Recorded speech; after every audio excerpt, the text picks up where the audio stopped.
Hello, everyone. My name is Dr. Gregory Leskin. I serve as Director for Military Families for the National Child Traumatic Stress Network. It's a real pleasure to be with you today. And I'm Julia Yeary. I'm the Director for Military Family Projects at 0 to 3. Thanks for joining us. Every day should be Military Spouse Appreciation Day. Partners of our military men and women are a critical part of force readiness. If you're a military spouse, you should know how much our country appreciates the sacrifices you make daily to keep the home fires burning. Today, Dr. Leskin and I want to thank you for all that you do. We know that every day your life is filled with lots of shoulds. There's the everyday shoulds of making sure your kids eat right and getting enough sleep, making sure your kids play in a safe environment, that they have lots of stimulating play that grows their brains. You have the should that you should teach your kids from right and wrong, and you should make sure that they have clean clothes, that they look presentable when you go out of the house.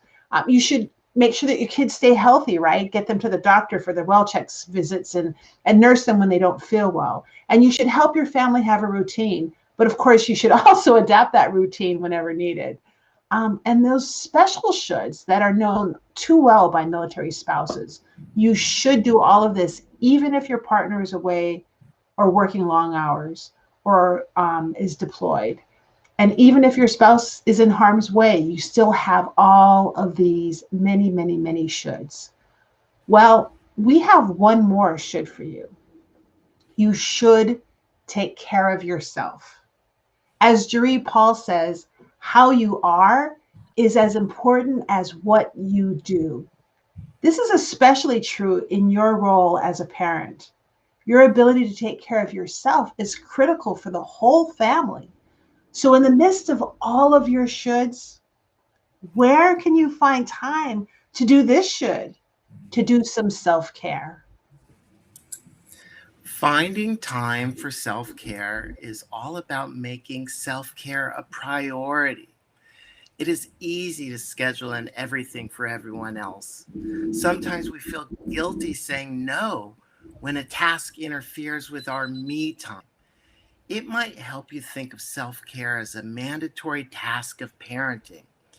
Your child will appreciate a parent who is better rested, calmer, and stress-free, or at least less stressed. Research clearly shows the tie between how a parent is and the behaviors we see in children. Now, your self-care will not magically make your very active toddler slow down or your extra sensitive child be less reactive.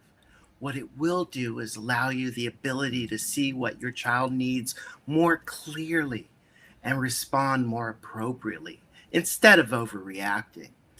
Finding the time for self-care may be the biggest barrier. Think about the opportunities you might already have. When the kids are napping, do some self-care rather than a chore. Or when the kids are at soccer practice, can you spend a few minutes reading a favorite book? Sometimes it might even take a little sacrifice to have some self-care time. For example, turning off the TV 30 minutes before bedtime so you can meditate, or do a relaxation yoga video, or waking up 15 minutes earlier so you have 15 minutes of quiet before the chaos of the day begins. We all know what works for ourselves to feel a little better. It's different for each of us.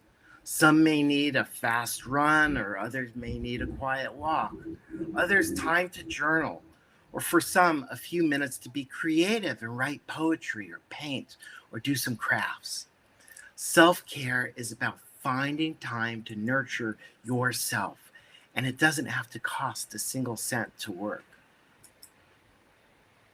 A big part of self-care is making sure that you connect with others for fun and for help, to help lighten the load.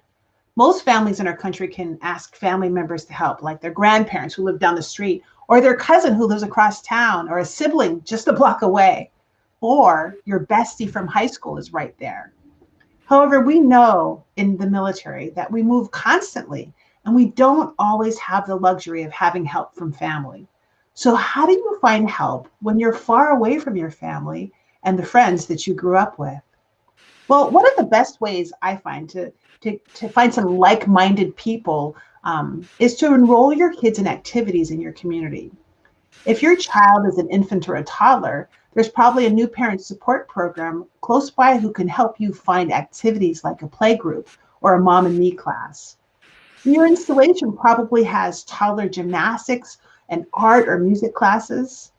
For older kids, there's sports like soccer and baseball. There are dance classes and scouting and all kinds of kids' activities. I encourage you to sign up and attend these. You'll meet lots of other parents who are looking to make friends just like you. Soon you might find yourself joining a stroller walking group or doing childcare swaps so you can go to the grocery store without kids. Wouldn't that be nice? Meeting other parents through your kids' activities is a great way to make some social connections. The key is to really look for other parents hanging out, waiting for the activity to be over, and just go right over and introduce yourself. That's right. You make the first move and go and say hi. You'll be amazed at how many of these acquaintances can become good friends. Even better is the fact that you might be able to start carpool to activities when you have too many places to be at one time, like one's at a soccer and one's at dance class, and you can't be at two places at one time. And this was, I know for me, this was a lifesaver when my spouse was deployed or frequently working late due to op tempo. Another great place to meet new parents, new people, new friends, is at your military spouse's unit activities. You know those activities that some people like to call mandatory fun? Organization days, unit picnics, holiday parties, spouse meetings. These are all opportunities to grow your tribe of folks that you can count on for some fun time and really for some help when you need it. You might consider volunteering as another way to create your tribe. And there are lots of opportunities to volunteer in your community. And of course, your church, synagogue, or mosque can be a wonderful place to connect with others. The idea here is to have a tribe of people that you can count on to be your support system. Everyone needs friends to go get coffee, to share life's frustrations and successes with, and to get help from once in a while. Having a group of people you can count on is a way of taking care of yourself, to fill yourself up so that you will have more positive energy for your family. Parental resilience is key to parenting. Parental resilience comes from you taking time to practice self care and knowing you have a tribe, people you can turn to play, and to help. It also is about being okay with asking for help. Many of us have heard asking for help makes us look weak. We've been raised with the mentality of pull yourself up by your own bootstraps. But now we know better. We know that it takes strength to recognize a little help can go a long way. Our ancestors did not go it alone. They had family and community to help. Ever hear about old-fashioned barn raising? When someone in the community needed a barn, the whole town came out to help build it. You knew that others came to help you just as you would go and help others when they need help. So, self-care is about knowing when to ask for help. Leslie Brown said, ask for help, not because you are weak, but because you want to remain strong. And Dr. Margie Worrell recently said in a Forbes interview, when you don't ask for help when you need it, you assume all of a burden that might easily and gladly be shared. But you also deprive those who'd love to assist you of the opportunity to do so. Everyone is worse off. So think about having someone come help watch the kids while you do the cleaning chores. You can hire a neighbor child who wants to learn to babysit to help, and one day you may even feel they are old enough and mature enough to watch your children when you aren't home. Think about saying yes. I would love it if you could help drive my child to soccer practice because I have a huge work deadline. And then maybe one day you could help drive their child in return. Think about saying, I really need someone to listen. I feel burdened. And feel the load as you share your feelings. You know, you can also find free and confidential people to talk to through Military One Source or consult a chaplain. It is that easy. You just have to ask and let them know that you want to talk to someone. You'll find lots of information about parental resilience and self-care on Zero to Three's website, including several articles on parental mindfulness. And there's this one informative report that you might want to check out called How Can Mindfulness Support Parenting and Caregiving, written by Maria Gall and Kathy Kinsler. We'll have the link for that down in the chat below. You also can check out Babies on the Home Front. They have a whole section in this mobile app dedicated to giving you ideas that you can do to practice self-care.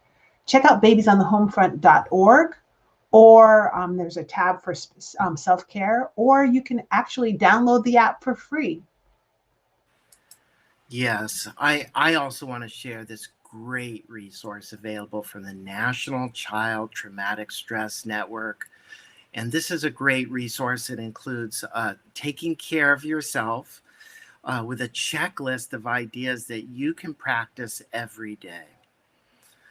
We appreciate you joining us today, Julie and I. We truly want you to know we see you, see how much you are doing every day for your children, your family, and for your country as you keep the home fires burning. Thank you so much. We really do appreciate everything you do.